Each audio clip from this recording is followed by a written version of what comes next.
L'activité de Pop Finance, c'est le réseau de référence, le big réseau de référence sur la finance participative en région.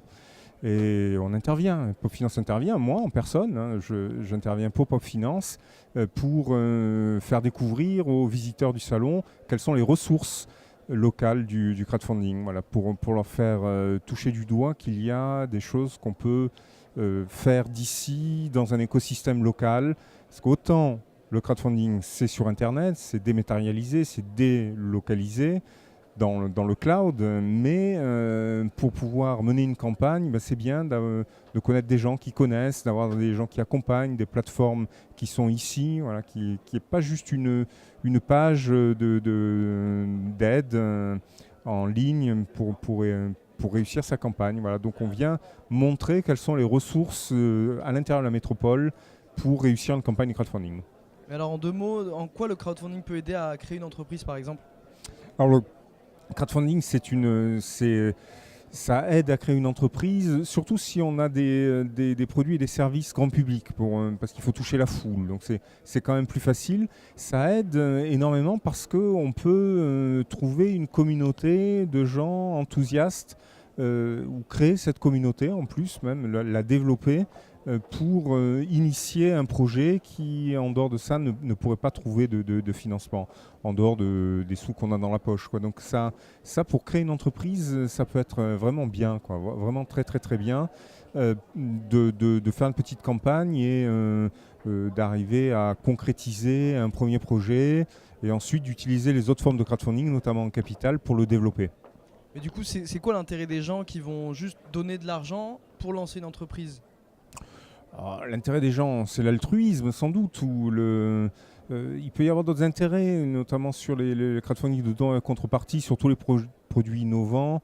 La marche qu'on connaît depuis plus longtemps aux États-Unis, c'est qu'il y a suffisamment de geeks qui veulent avoir le futur gadget qui va cartonner, ils vont être les premiers à les acheter, quitte à les revendre sur eBay après, mais voilà, se sentir, c'est de l'ego, quoi. Ils veulent se sentir être les premiers à avoir le gadget du futur. Voilà, ça, il peut y avoir ça comme motivation, mais de manière générale, plus globalement, on a quand même une motivation du type, tiens, c'est un projet qui peut être intéressant pour l'environnement, pour la société, pour le développement local, voilà, pour toutes sortes de raisons, indépendantes du caractère innovant du produit ou du service. Donc il y a une volonté d'aider, d'entraide pour ce type de produits et de services. Ouais.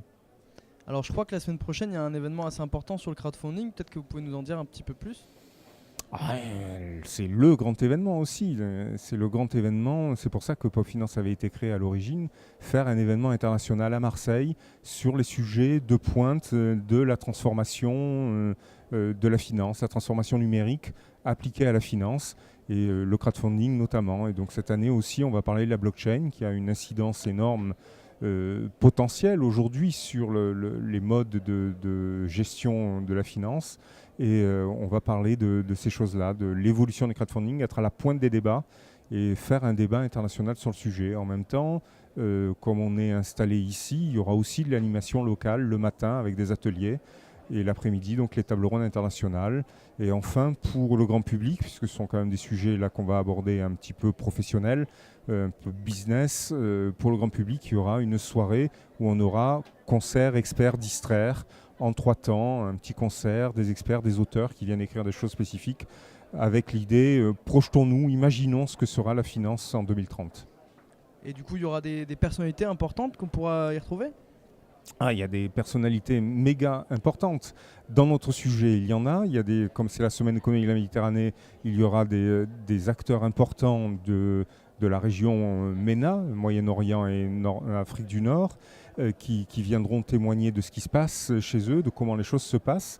Il y aura des gens qui viennent de plateformes régionales, comme ça le Provence Booster ou Calici. Il y aura le patron et le fondateur de KissKissBankBank, Adrien Aumont. Ça, c'est toute la partie professionnelle en journée. Et le soir, il y aura des auteurs de science-fiction, Norbert Merjanian. Il y aura un humoriste qui est Christophe Alévèque, qui est un des humoristes qui existe en France et qui parle beaucoup de finances, et donc qui seront à côté d'experts comme Cécile Monteil, qui a un des blogs les plus suivis sur l'évolution de la santé grâce à la blockchain, l'e-santé. Voilà, donc elle sera là en tant qu'experte. Il y aura des experts d'ici, de chez nous, Emmanuel Delannoy, bien sûr. Il y aura et le concert, c'est une chanteuse jazz de Louisiane, Sarah Quintana, qui vient retrouver un musicien marseillais pour former un duo ensemble et faire évoluer leur tournée de concert grâce à une campagne crowdfunding. Voilà, ça, le concert d'ouverture, ça sera ce duo franco-américain qui permettra d'ouvrir dans la bonne humeur cette séance de finance-fiction. On a hâte d'y être. En tout cas, du coup, on vous retrouve le 4 novembre à la Velia Méditerranée pour les rencontres du crowdfunding. Merci bien.